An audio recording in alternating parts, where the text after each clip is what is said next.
The salty breath of the ocean was a constant companion, a deep, rhythmic sigh against the ancient stone of the coastal caves.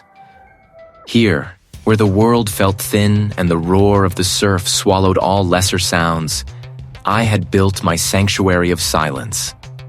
My breath plumed faintly in the chilled air, a transient ghost in the cavern's vast, echoing maw. Cables, thick as anaconda coils, snaked across the damp floor, connecting a gleaming array of sensors and processors to the crude, rock-hewn table where I sat. For years, my life had been a meticulous excavation of the infinitesimal.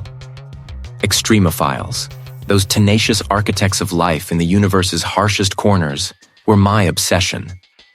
I understood their elegant, brutal logic, their improbable dance on the precipice of existence. My reputation, a quiet, formidable thing, was built on that understanding.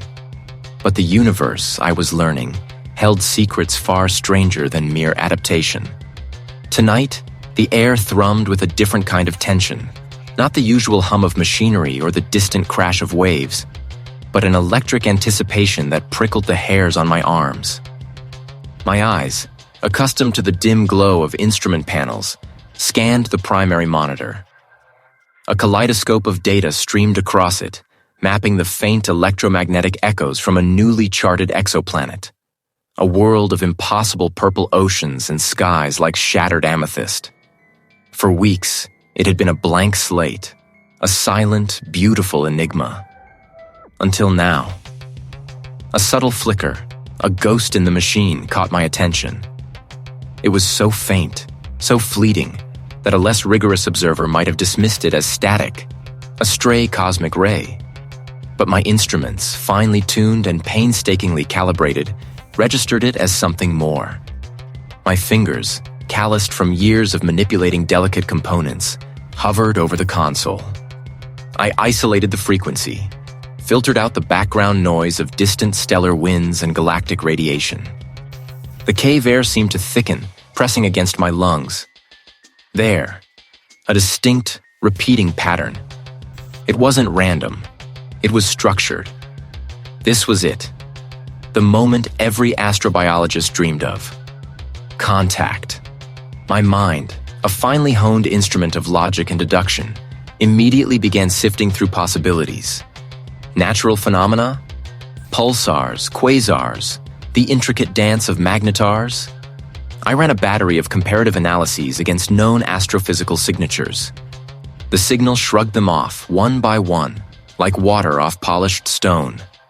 Each test returned a null hypothesis, a categorical refusal to conform. The pattern wasn't just complex, it was impossibly so. It defied mathematical classification. It was a symphony without notes, a language without grammar, yet undeniably present. My gaze sharpened, fixed on the oscillating waveform. It shifted, not in predictable sine waves, but in something akin to a fractal, each iteration revealing further layers of self-similar, non-repeating structure. It was an arrangement that seemed to fold back on itself, a geometry that shouldn't exist within the confines of three-dimensional space. I leaned closer, my breath fogging the screen. The signal wasn't just repeating, it was evolving. Each pulse, each tiny ripple in its impossible architecture, was distinct from the last, yet intrinsically linked, like variations on a theme played by an orchestra of infinite instruments.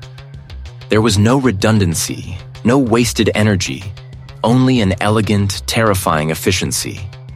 It was as if the universe itself had decided to reveal a hidden chord, a resonant frequency that threatened to unravel the very concept of harmony. My fingers flew across the holographic interface, calling up more advanced spectral analysis. The signal didn't just exist across a single frequency band. It seemed to bleed into others, a faint, almost imperceptible ghost in the static of every channel. It was a presence, not merely a transmission. And the more I tried to quantify it, to pin it down with the tools of physics and mathematics, the more it seemed to elude definition, shifting its nature like a dream upon waking. A faint tremor ran through the cavern floor, a deep vibration that resonated in my chest. It wasn't the ocean this time. It felt closer. This wasn't just a discovery. It felt like an invitation, and the entity extending it was unlike anything I had ever conceived. My determination, usually a blazing fire, now had a thin, icy sheen, reflecting the impossible geometry of the signal back at me. Days bled into nights within the heart of the coastal caves, marked only by the shifting luminescence of my screens and the growing fatigue in my bones. The air hummed with the low thrum of processors, a counterpoint to the distant rhythmic crash of waves. I had always prided myself on my clarity of thought, my ability to dissect the universe into quantifiable data. But this was different. The initial thrill of discovery had long since curdled into a relentless, gnawing curiosity. I had isolated the anomaly, filtering out the cosmic background radiation, the stellar winds, the faint echoes of distant pulsars. Just noise, I muttered to myself, even as the lie tasted bitter on my tongue. My eyes, red-rimmed and bloodshot, devoured the spectral analyses. The waveforms pulsed, a silent heartbeat across the monitors. Each spike, each trough, defied conventional interpretation. They weren't random. They possessed a horrifying order, a symmetry that shifted just beyond the grasp of my pattern recognition algorithms. It was like trying to catch smoke with a sieve. I pushed away a cooling mug of nutrient paste, its metallic tang suddenly unbearable. My focus narrowed to the central display, where I had attempted to map the signal's energy fluctuations into a three-dimensional representation. What should have been a swirling cloud of data points, a familiar nebula of information, began to coalesce into something else entirely. At first, it was subtle. A line that seemed to bend into itself without intersecting, a curve that suggested impossible spatial relationships. My mind, trained to Euclidean precision, rebelled. I recalibrated, reran the simulations, checked every parameter. The results remained identical. The projected structure on my screen twisted, not in the way a galaxy spiraled or a gas cloud contorted, but with an inherent wrongness. It suggested dimensions that folded inward, angles that defied the sum of 180 degrees. This wasn't just complex, it was impossible. My astrobiological training had prepared me for the bizarre, for life thriving in extreme conditions, for chemistries unlike our own. But it hadn't prepared me for geometry that mocked reality. The projected pattern seemed to ripple, a silent response. The lines, thin as spider silk, began to weave. They formed shapes that my eyes could perceive, but my mind could not truly comprehend. A cube that appeared to contain more space within its bounds than its outer shell allowed. A sphere that seemed to turn inside out without ever breaking its surface. It was a visual paradox, a direct assault on the fundamental tenets of my perception. I leaned closer, my breath fogging the cool glass of the display. My reflection stared back at me, gaunt and wild-eyed, superimposed over the impossible architecture. The signal wasn't just an electromagnetic wave. It was a blueprint, a suggestion of a reality built on different rules. And I was seeing it. Not interpreting it, but seeing it, as if my instruments were merely conduits for its direct impression upon my mind. Hours dissolved.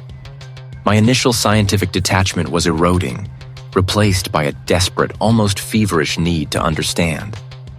I began to hear echoes of the visual patterns in the raw audio data, a discordant symphony of impossible harmonies. Notes that seemed to ascend and descend simultaneously, melodies that felt like they were playing backwards and forwards at once. Sleep became a forgotten luxury. Food, an unwelcome interruption. My world shrank to the confines of this cave and the expanding, impossible universe of the signal. I traced the contours of the aberrant forms with my finger, feeling the phantom heat of the display. My colleagues, if they could see me, would call it madness. a truth that was systematically dismantling the comfortable, orderly universe I had always believed in. The entity, whatever it was, had made contact, and it was using my own senses, my own perception, as its canvas. My determination to unravel the mystery had sharpened into an obsession, a desperate need to grasp the impossible before it shattered my mind entirely. The patterns were settling, weaving themselves not just onto my screens, but into the very fabric of my thoughts. I was no longer an observer. I was becoming a part of the pattern.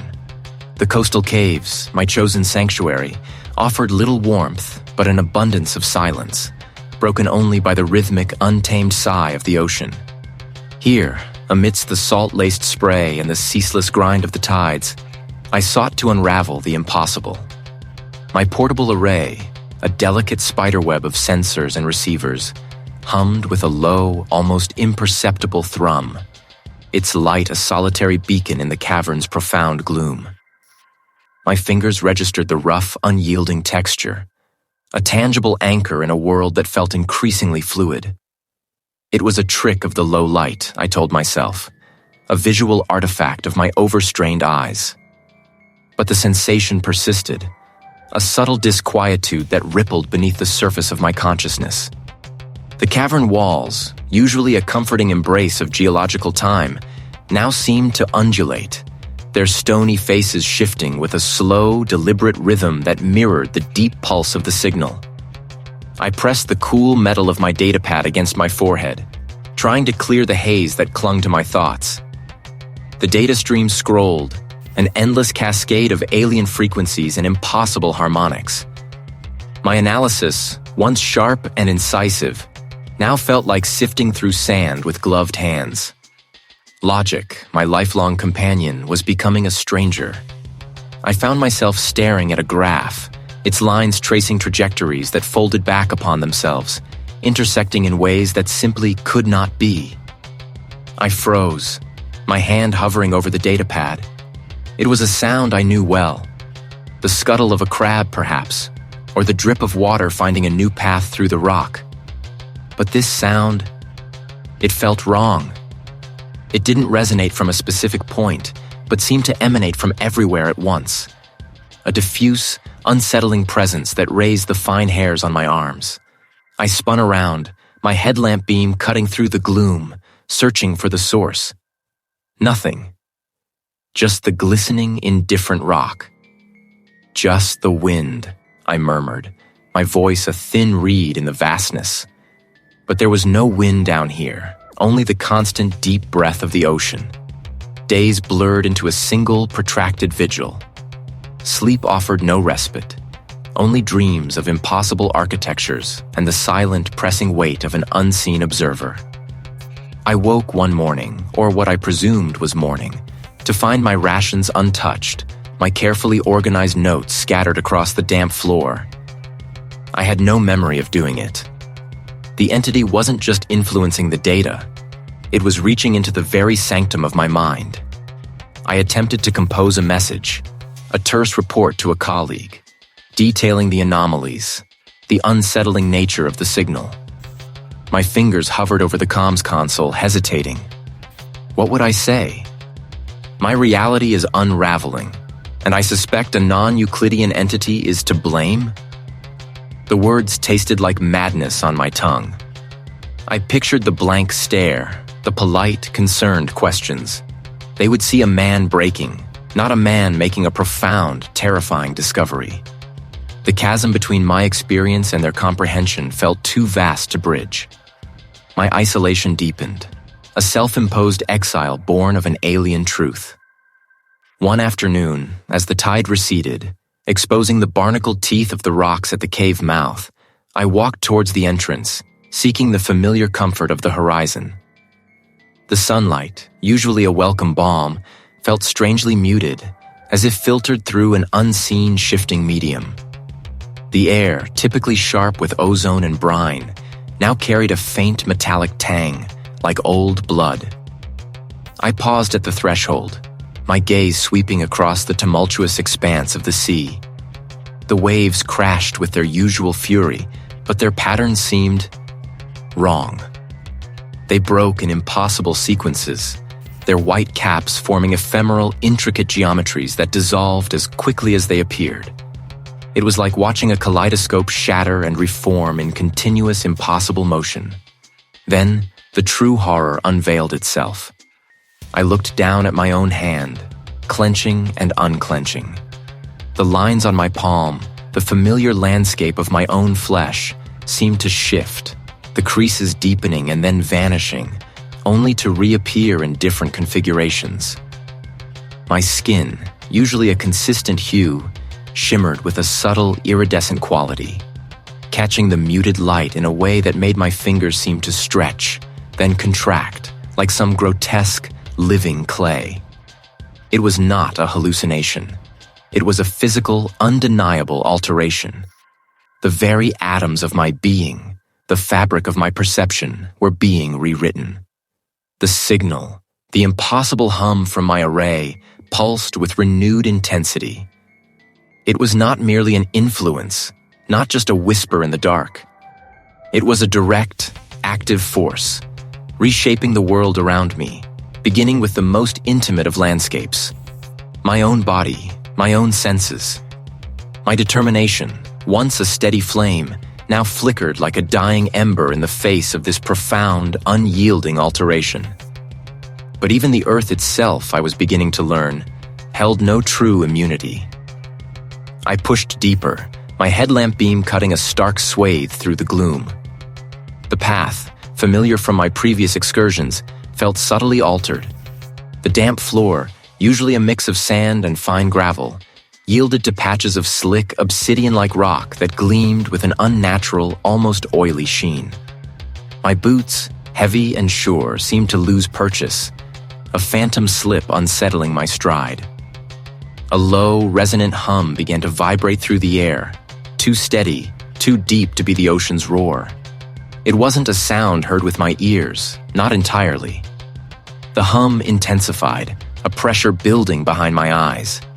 I squinted, trying to discern the source, but the cave simply stretched, a black maw swallowing the light beyond my beam.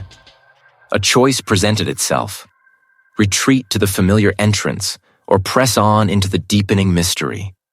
My determination, stubborn and perhaps foolish, pulled me forward. I had to understand.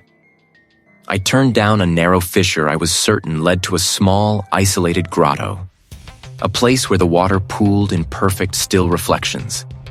The passage was tighter than I recalled, the walls pressing in with a claustrophobic intimacy.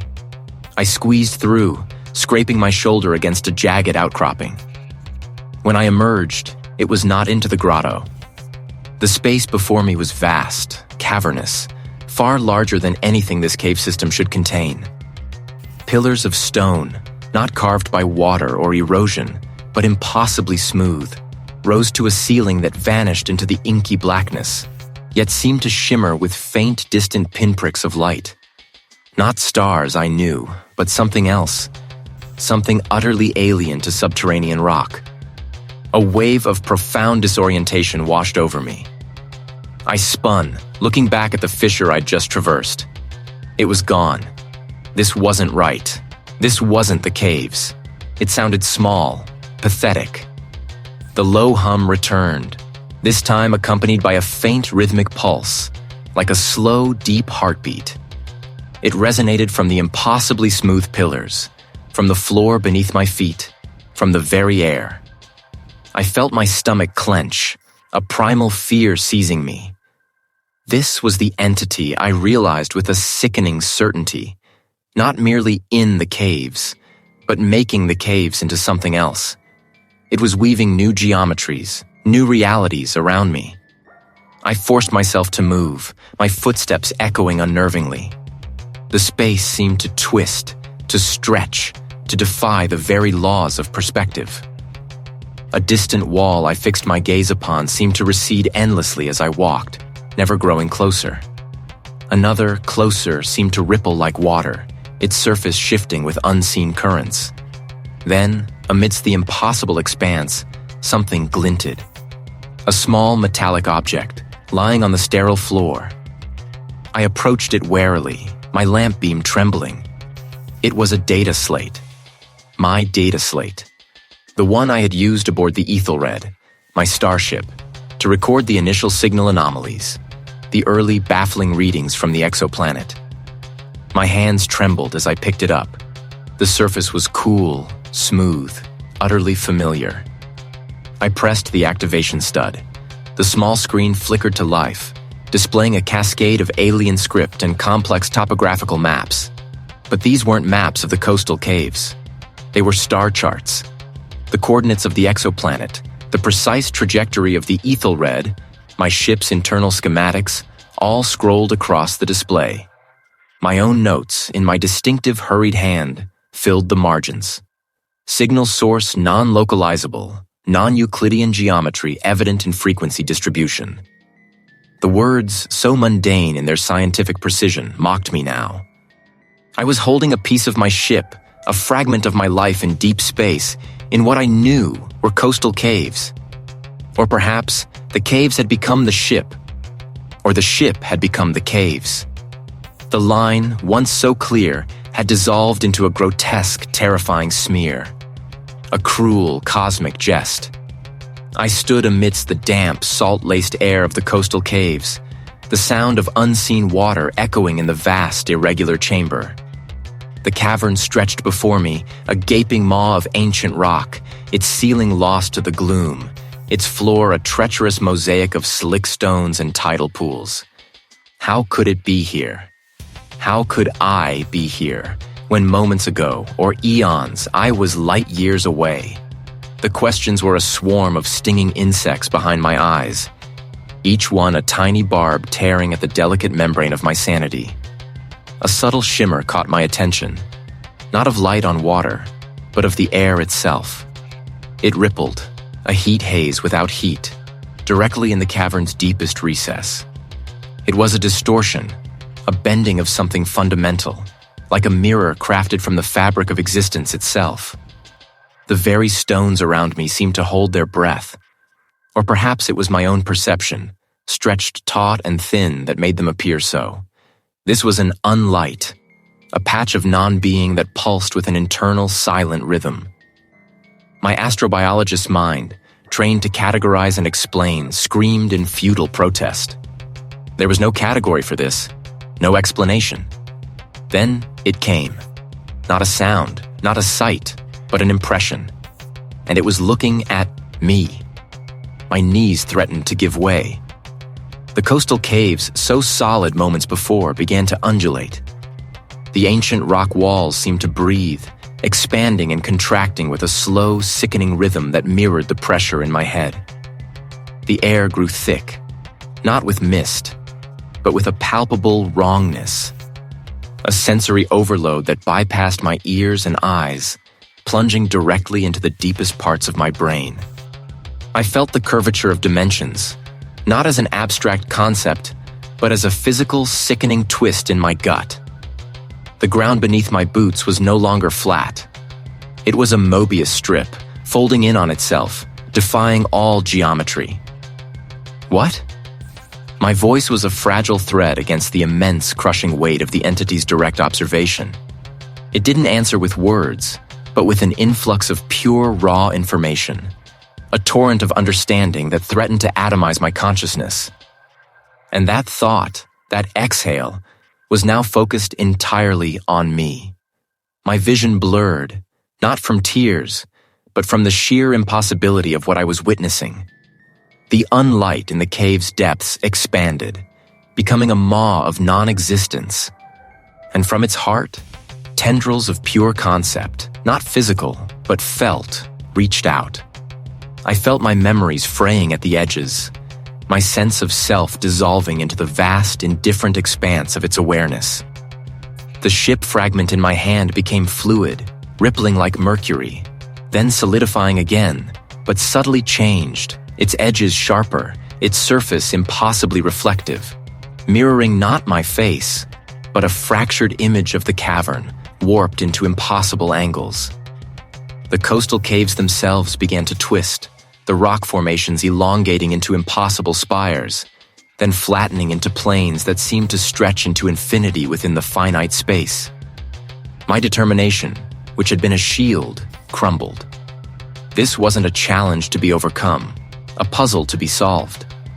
My defenses, the carefully constructed walls of reason and scientific methodology, were not merely breached. They were annihilated. I was exposed, utterly, to a truth so profound, so alien, that it threatened to rewrite the very code of my existence. Wanting. The world, the coastal caves, the ship fragment, my own hands began to flicker, like a badly projected image. The entity's gaze was not just a sight, it was an unmaking, a cruel cosmic jest. My fingers, calloused and familiar, tightened around the strange artifact. I looked down at the shard, then out into the echoing dark. A sense of profound displacement settled over me, not just from the geographical disorientation of the caves, but something deeper, more insidious. Why was I here? The question, simple as it was, snagged in my mind like a burr. I had come seeking. What, precisely? Extremophiles, yes. Anomalous signals, of course. The exoplanet, the data streams, the long, lonely journey. These concepts floated, untethered, in the vast expanse of my thoughts, like debris in a vacuum. The rough descent, the cloying scent of brine and damp earth, the sudden opening into this colossal space. Yet the memory felt thin, like tracing a faded drawing. Who had I been with? Had I been alone? A fleeting image of a colleague, their face obscured by shadow, flickered at the edge of my vision, then vanished. My gaze fell upon my hands again. These hands, they were mine. I knew their lines, the scars from minor lab accidents, the faint tremor that sometimes accompanied long nights under the microscope. But what had these hands done, truly? What intricate equations had they sketched? What delicate specimens had they handled? I was an astrobiologist, Dean Kestrel. I squeezed the shard, and a faint thrum intensified, radiating up my arm, settling behind my eyes. It wasn't pain, but a profound sense of unmaking. Nothing. A vast, white emptiness where vivid recollections should have been. It felt alien, detached, a label applied from without, rather than an essence from within. My heart, a traitorous drum against my ribs, quickened its rhythm. My breath hitched in my throat. I stumbled backward, my heels scraping against the wet rock, sending a shower of loose pebbles clattering into an unseen crevice. This was no mere fatigue, no simple stress-induced lapse. This was an active erasure, a systematic dismantling. The entity, the signal, it wasn't just influencing my perceptions of the external world. It was reaching inward, into the very core of my being, severing the threads that wove together my identity. I was becoming an empty vessel, a collection of reactions without a history, a name without a story. I looked at the metallic shard again, its surface reflecting the single beam of my lamp with an indifferent gleam. The realization struck me with the force of a physical blow. It knew me. Or rather, it knew of me, enough to begin systematically dismantling me from the inside out. My past, my skills, my relationships, they were all becoming fluid, indistinct, dissolving into the echoing vastness of the cave, mirroring the terrifying emptiness growing within my own mind. Who was I? I was Dean, or I had been. But what remained of Dean, when all his memories, his very sense of self, were being meticulously, mercilessly peeled away? I was a stranger in my own skull, a ghost haunting the corridors of a mind that no longer recognized itself. The shard in my palm was an anchor, a cold, impossible weight against the rising tide of unreality. I stood in the gaping maw, its ancient rock a testament to geological time. Yet something about its structure felt wrong. The ceiling, a craggy canopy far overhead, seemed to ripple at the edges of my vision. Not with moisture, but with a subtle, unsettling fluidity. This This impossible fragment was a key, I was certain. Each step I took deeper into the cavern was a deliberate act of will, pushing against an invisible resistance. The passage narrowed, the walls closing in, their damp surfaces slick with minerals. Here, the echoes became dislocated. A drip from my left would sound as if it came from directly behind me, then from above, then from everywhere at once. My sense of direction, usually so precise, began to fray. But the stone itself felt mutable. It was solid, yes, but beneath my touch, a faint vibration resonated, as if the very rock was humming with a low, inaudible frequency. Then I saw it. Not a physical barrier, not a curtain of mist, but a distortion in the very fabric of the air itself. Ahead, where the tunnel should have continued its serpentine path, the space shimmered. It was like looking through heat haze, but without a heat source. This was the veil. I knew it with a certainty that bypassed logic, burrowed directly into the primal core of my being. My breath hitched. Every instinct screamed at me to retreat, to turn and flee the impossible geometry forming before my eyes. But the deeper, more insidious current of my curiosity, the same drive that had sent me chasing anomalous signals across light years, propelled me forward. I had to understand. As I approached, the shimmering intensified. The air fractured, not into discrete lines, but into an infinite regression of angles. What I perceived as the cave wall ceased to be a flat surface, instead becoming a tessellation of impossible planes, each reflecting the meager light in a different, contradictory way. It was as if the universe had forgotten how to draw a straight line, how to define a corner. The space itself was folding, unfolding, and refolding in ways that my mind simply could not process. My eyes burned, trying to reconcile the visual input. A sense of vertigo, profound and disorienting, washed over me. I stumbled, catching myself on a wall that was simultaneously there and not there, its texture a fleeting illusion of solidity. The metallic shard, now scorching hot, pulsed with a rhythm that felt disturbingly akin to a heartbeat. My heartbeat, yet somehow detached, alien. And then, the sound. It was a chord struck on an instrument of infinite strings, each vibrating at a frequency that scraped against the edges of my sanity. The hum was not just auditory. It was a physical pressure, a subtle force that pressed against my eyeballs, distorted my vision further, and made my teeth ache. Through the fractured light, through the impossible angles, I saw it. Or rather, I saw the absence of it. It was a space that devoured light, not by blocking it, but by twisting its very path into an endless, self-consuming spiral. Within this non-space, vague, colossal forms seemed to writhe. They were not solid, not liquid, not gas. They were concepts given form, entities of pure geometry that defied all earthly constraints. They folded in on themselves, unfolded into impossible dimensions, and then folded again, creating and annihilating space with each silent, titanic motion. My mind reeled. The astrobiologist in me, the man of science, clawed desperately for an explanation, for a framework, for anything that could rationalize this. But there was nothing. No laws of physics applied here. No known geometry held true. This was the entity, not as a signal, but as an experience.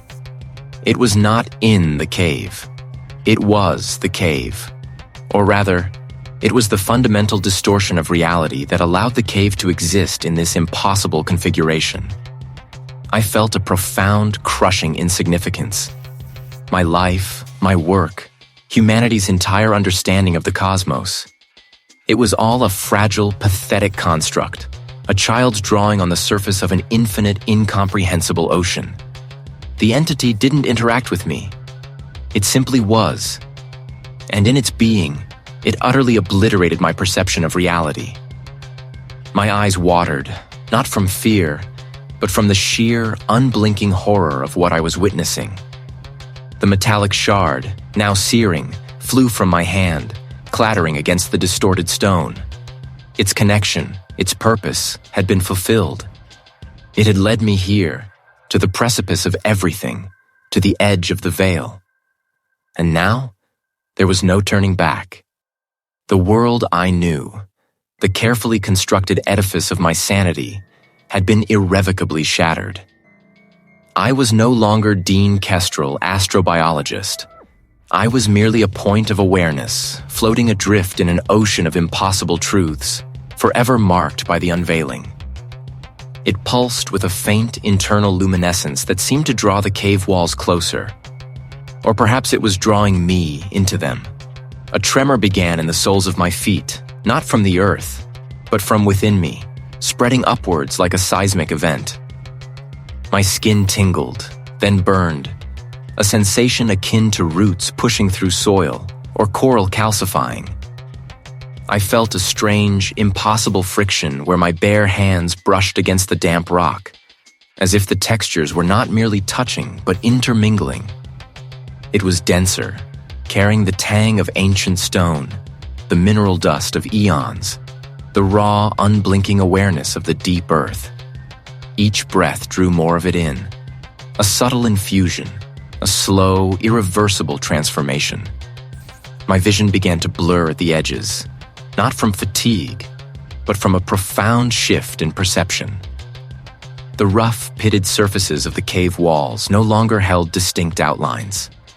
They shimmered, flowed, their striations mimicking the veins on my own arms. I pressed my palm flat against a cool, calcified surface, and for a terrifying moment, I could not discern where my flesh ended and the rock began. A low groan escaped my throat, a sound that felt alien, not my own.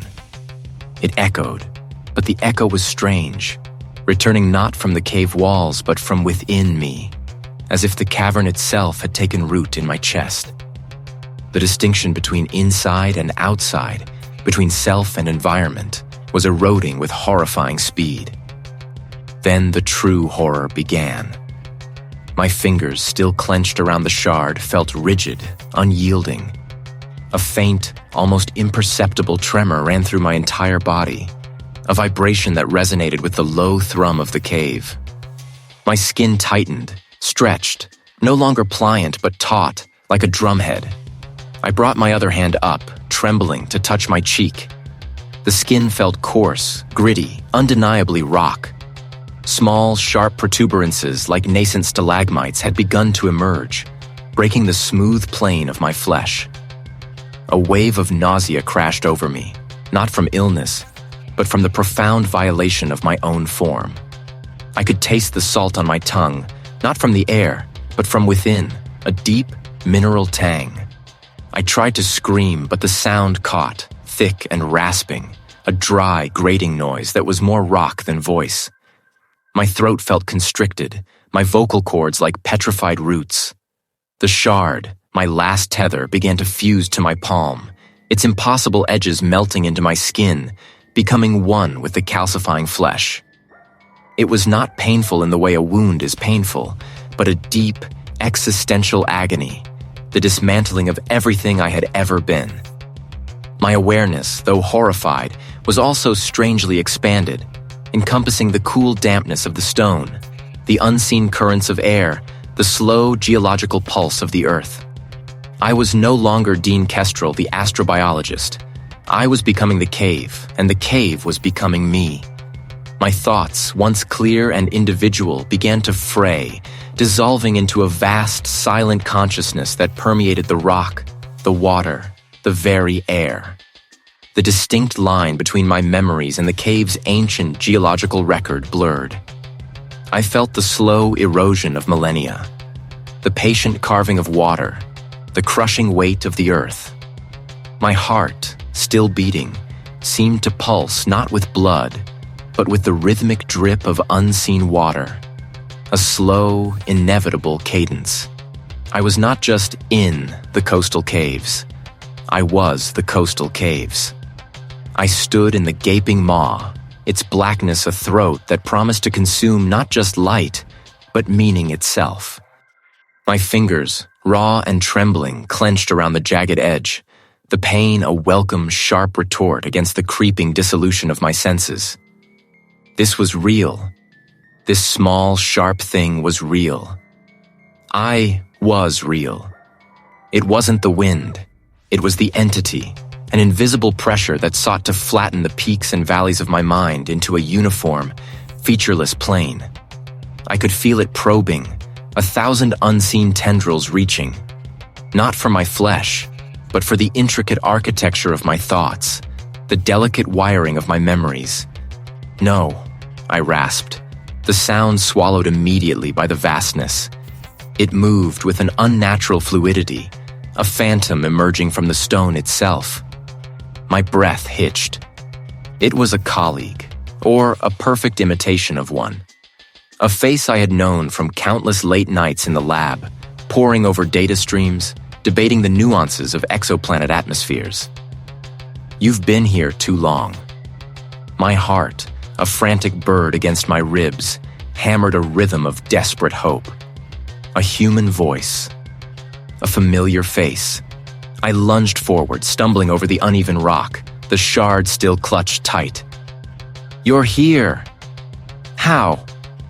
I reached out, my hand trembling, desperate for the solid reassurance of a shoulder, an arm. The colleague did not move, their form shimmering faintly at the edges, like heat haze over a distant road. Find you? Their head tilted, an almost imperceptible gesture that felt profoundly wrong. We have always been here. My outstretched hand faltered, just inches from their arm. The emptiness in their eyes seemed to deepen, to draw me in. The memory of their laugh, their specific cadence, the way they used to tap a pen against their chin in thought. All of it felt distant, warped, like a song played through a cracked phonograph. This wasn't them. You're a construct. The realization struck me with the force of a physical blow. The entity wasn't just unraveling reality. It was using my deepest human need, my longing for connection, as a weapon. This was the ultimate betrayal, not of trust, but of the very concept of shared existence. The entity did not merely destroy, it mocked.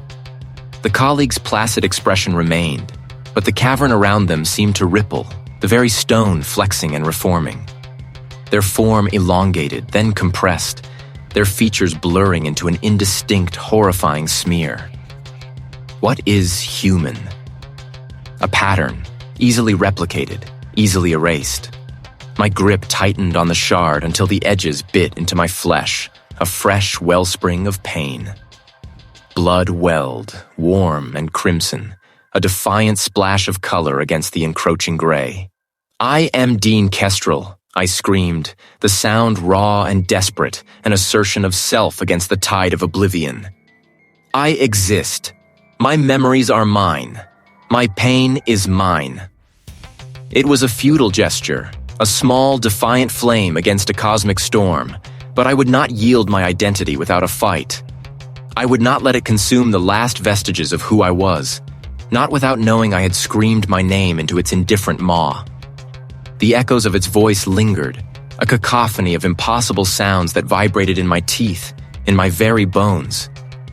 I was alone, truly, utterly alone, with nothing but the shard and the knowledge that my own desperate desire had been turned against me. I exist. The word shattered in my throat, not into silence, but into a cacophony of echoes that were not my own. They were too numerous, too deep, like a choir of stone and brine, resonating from impossible distances. My vision, already a kaleidoscope of fractured light and shadow, twisted further. The shard of something, glass, bone, that I clutched, dug deeper, yet the pain was a distant, almost pleasant hum, a single clear note in a symphony of discord. I was no longer where I had been.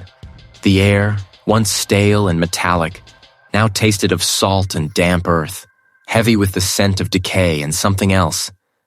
Something vast and ancient, like the breath of the deep ocean itself. My bare feet, rough and calloused, found purchase on slick, uneven rock. I stood within the embrace of the coastal caves. But these were not caves as I remembered them. The walls undulated, not with the natural currents of water or air, but with an internal pulse. Stalactites hung like frozen tears, but some stretched impossibly long, twisting into shapes that defied geometry, their tips occasionally dripping a viscous, bioluminescent fluid that glowed with an unsettling internal light. The light from that maw was not sunlight. Who was Dean Kestrel? A man, a scientist, an observer, a man who sought answers in the deep. I lifted my hands, turning them over. The lines on my palms seemed to shift, to rearrange themselves, forming new patterns that pulsed faintly. My fingers felt too long, too slender, yet also too heavy, as if made of lead. I pressed my thumb into my palm, expecting the usual sensation of flesh meeting flesh. Instead, there was a fleeting impression of sand, then smooth stone, then something chitinous and rigid. A movement at the periphery of my vision. I turned sharply, my head swimming. A shape, vaguely humanoid, stood at the edge of the swirling vortex. It was indistinct, a ripple in the fabric of light and shadow, but I felt its presence like a cold wind across my soul. It was not the entity in any physical sense, not an alien or a creature. It was an absence, a negative space that devoured light, yet radiated a profound, undeniable awareness. It was the architect of this new reality, and I, Dean Kestrel, was its unwitting canvas. It was not a language, but a feeling, a knowing. You are an echo, a fragment. I remembered a lab, a signal, the hum of machinery. But the details were blurring, like ink bleeding on wet paper. Was it a dream? Was it ever real? I took a step, then another, towards the shimmering vortex, towards the indistinct shape. My movements were clumsy, uncoordinated, as if I was learning to walk for the first time. The ground beneath my feet was no longer stable rock, but a fluid surface that rippled with my weight, occasionally revealing glimpses of an impossible depth beneath. The entity had not taken my mind. It had rearranged it. It had not destroyed reality. It had redefined it, using my perceptions as its medium. I was not merely going mad. I was becoming a part of its madness, a living, breathing testament to its victory. The world was no longer something I observed. It was something I was, fragmented and shifting, a manifestation of the incomprehensible. I reached the edge of the vortex, my hand outstretched, not in defiance, but in a strange, compelling surrender. The indistinct shape seemed to lean closer, though it made no discernible movement.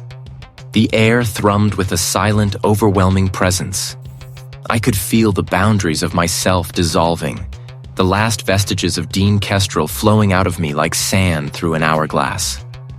My memories were no longer mine, but fragments, scattered across this impossible landscape, ready to be reassembled into whatever new narrative the entity desired. I am. But the name would not come.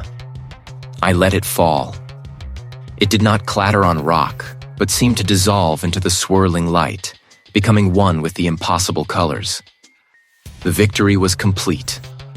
I was merely a conduit, a vessel for a reality that defied all human comprehension, a consciousness unraveling into a fragmented world. This was my new reality. This was me. The cold, salt-laced air of the coastal caves was a dull ache against my skin, a stark contrast to the swirling chaos within my skull. My mind, a sieve, still held the ghost of an imperative. Find the source. Not the origin point in the void, but the terrestrial echo, the point of greatest resonance that pulled at the frayed threads of my being. A purpose. A signal. These fragments were anchors in a sea of impossible geometries and shifting recollections. The entrance to the caves was a gaping maw, carved by millennia of relentless ocean. Each wave was a rhythmic pulse, a counterpoint to the alien thrum that had become the very marrow of my perception. The air grew heavier, thick with the scent of brine and damp earth, a primal smell that momentarily quieted the internal dissonance. The path twisted, narrowing in places, opening into vast, echoing chambers where water dripped from unseen stalactites, creating phantom music. I knew, with a certainty that bypassed logic, that the signal was doing this, reshaping the very light, the very air. It wasn't a broadcast anymore. It was an environment, a new layer of reality draped over the old. It felt porous, alive, as if the stone itself vibrated with the signal's presence. My thoughts were a jumble of scientific terms stripped of meaning, of personal memories that felt borrowed, not owned. There was a wife, a garden, a specific constellation I used to watch. Or had I? The certainty wavered, then dissolved, leaving only the relentless hum. Ahead, the cave opened into a vast grotto, where the ocean surged through a narrow channel, forming a churning pool in the center. The air here was alive, a palpable pressure that bore down on me, making my ears ache. It felt like standing inside a bell that was being struck, not by a clapper, but by the very hand of creation. And then I saw it. Not a device, not a manifestation, but a distortion. It wasn't reflecting the lamp's beam, nor was it bioluminescent. It was generating light. A soft, internal glow that shifted through hues I had no names for. Around it, the water itself seemed to warp, defying the pull of gravity, forming impossible angles and fleeting, non-Euclidean shapes that collapsed and reformed in an endless dance. This was the nexus, the point where the signal breached, where the veil between what was and what could be was thinnest. A voice, not heard but felt in the deepest chambers of my skull, spoke. It wasn't words, but a concept, a vast, indifferent truth that shattered the last remnants of my human framework. We are. Not I am, not we exist, but a statement of absolute, irrefutable being that encompassed everything and nothing. It wasn't hostile, wasn't friendly. It simply was. And in that was, I understood. The signal wasn't a message sent. It was the fundamental resonance of an entity so vast, so ancient, so utterly alien that its mere presence in our reality caused it to unravel. It wasn't trying to communicate. It was simply being. And my perception, my reality, was the collateral damage. My determination, that last human spark, guttered. What could I do? What could anyone do against something that didn't even recognize my struggle, my species, my entire world as anything more than a fleeting ripple on its surface? I was an extremophile under a microscope, but the microscope was a universe, and the hand holding it was indifferent, perhaps even unaware. I moved to the edge of the pool, the impossible light drawing me closer. My reflection shimmered in the water, but it wasn't my reflection. It was a fleeting composite image of every face I'd ever seen, every memory I'd ever held, dissolving and reforming like smoke. My own identity was a ghost, a story told by a narrator who no longer existed. I reached out, my fingers trembling. As my fingertips brushed the distorted water, a jolt, not of electricity, but of pure, unfiltered information, flooded my mind. It wasn't a language. It was a deluge of being, a complete, instantaneous understanding of the entity's scale, its age, its indifference. I saw not stars, but the spaces between them, not galaxies, but the fabric they were woven into. I saw my own life, my planet, my species, as a momentary flicker, a brief aberration in an eternal silent hum. My body felt heavy, yet simultaneously weightless. The signal intensified, no longer a separate phenomenon, but the very rhythm of my dissolving perception. The coastal caves, the ocean, the air in my lungs. All of it began to shimmer, to lose its solidity, to become fluid and permeable, just like my thoughts. I was not dying, not truly. I was being unmade, returned to the fundamental chaos from which my ordered reality had briefly coalesced. The glow in the pool pulsed, brighter now, drawing me in. There was only the signal, constant, eternal, indifferent. The horror was not in its malice, but in its sheer, incomprehensible existence, a truth too vast for the human mind to bear. And as the last sliver of Dean Kestrel dissolved into the impossible light, the signal continued its slow, systematic unraveling of everything. It had always been there. It would always be there.